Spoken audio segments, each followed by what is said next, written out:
Hi everyone, in today's video I'm going to review MusiClock. It's a great app that I use all the time in my piano lessons. So I'm going to show you how I use it and exactly how it works, and actually you can follow along as I use it on the screen. So just a quick reminder, anytime you're using backing track apps with students, make sure you plug in some speakers because the speakers inside an iPhone or an iPad aren't actually that good. They'll do at a pinch, but much better to have a decent pair of speakers and preferably a bit of a subwoofer to give some bass as well. So this is a super easy to use app, and it's great for playing along with scales, great for improvising, and you can also do some oral work and get students listening and playing what they hear too. So let's have a look at the app and how it works. Basically, you've got on the screen in front of you a rotating disc, which is the circle of fifths, and you can point this to whatever key that you would like to play your scale in. So let's go for C. I'm just going to simply, I've opened the app, I'm going to simply hit play.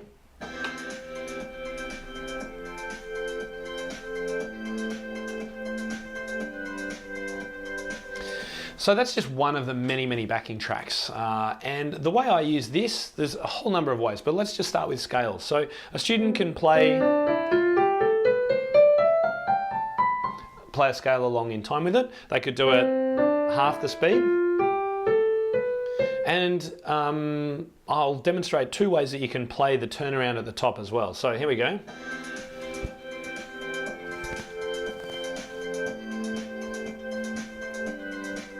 So,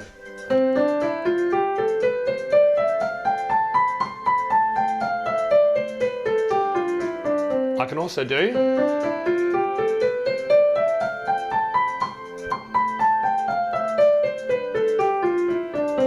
and we could also do it with the left hand. We could do it at half the speed if the student's having a bit more trouble playing that scale, and we could turn this around to any key.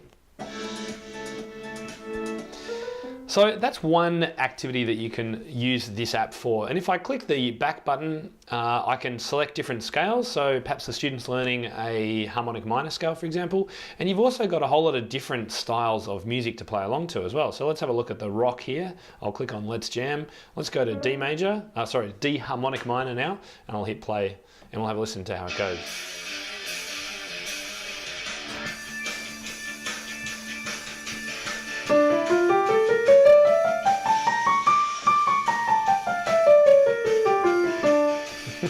All right, so a real change from the first one, a bit more heavy metal. The students can just explore, and I let them choose, would they like a bit of jazz, or would they like something more heavy or something more dance music oriented, and they can just hit the play button on any of these little play buttons. We'll give them a taste. As I mentioned as well, you can also choose from the pentatonic scales, the blues scales too, and each of these have even more options. So that's Boston Blues for a major pentatonic. Let's head back to C. And you can also see that down the bottom where the keyboard is are the notes that will work in that scale, and you've also got it as notation towards the top. So C, D, E, G, A are our pentatonic notes in the key of C.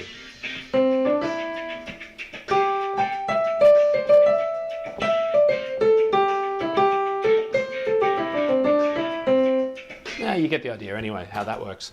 Now, another activity that you might want to use this app for is for some improvising, a little bit like what I did there. And you can do that in any key. So if I go back to major, let's choose, what's London Lounge? Let's have a listen. Cool, so I quite like that. Now what a student can do is use any of the notes of the C major scale, but instead of playing the scale, they can do some improvising along to that backing track.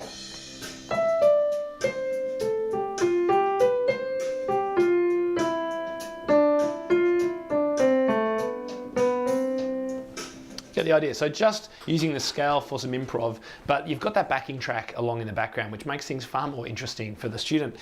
The other great connection that you can then make with students is that the whole reason we learn scales is to understand where the music that they're playing from in the musical score comes from. Because if we know the piece of music's in the key of D major, then for the most part, the composer will have used the notes of the D major scale. So if they can get used to playing the notes of a D major scale without necessarily playing it in scale order all the time, then that's a really great connection for them to make. The final way that I like using MusiClock Let's stick to major. This time we'll go major, and I'll go back to Venice Beach Vibes because this is a track that I've used this for a number of times. And this time, for maybe a slightly more advanced student, what I'm going to get them to do is listen to the bass line and see if they can play along. So if you have a listen to the progression played in the background, the backing track, it's a 4-chord progression. Here it is.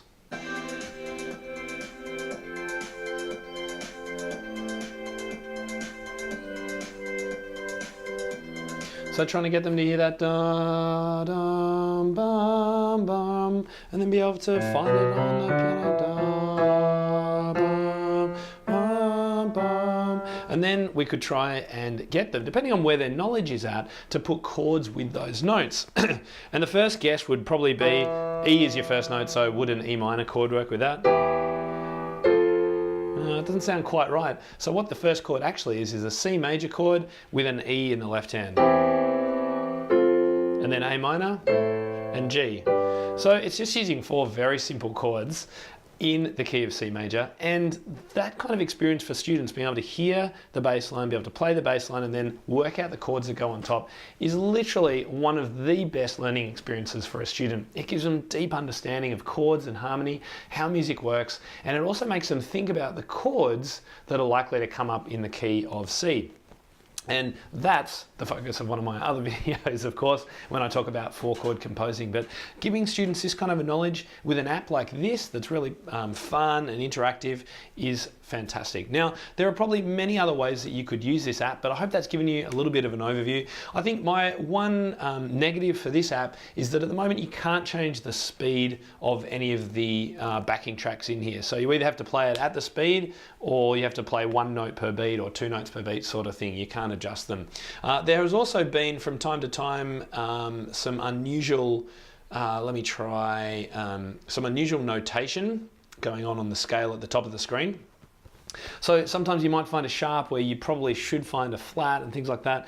I think they've fixed most of those up, but that's my only other criticism of this app, and it's something that I know they're working towards fixing. And they have told me that changing the speed of these will be a feature that they will release in time, although I've been waiting for a little while now. But you know, in the meantime, this is such a great app to use with your students. So try it out, try any of those 3 things: scale, play-alongs, improvising, and using it to play chords and bass lines by ear. I think you'll have huge success with it in your studios. I hope you enjoyed today's video. Make sure you leave a comment below or ask any questions. I'd be more than happy to help you out. Now, just before you go, make sure you check out some of my other videos. We're going to put a link to one of them up here, and I do also encourage you to check out my InnerCircle membership. We'll put a link over here. It's a great place to hang out with other teachers and get all the creative and supportive help that you need from other teachers around the world, and also all of our fantastic courses. And of course, don't forget to subscribe on YouTube. Until next time, see ya.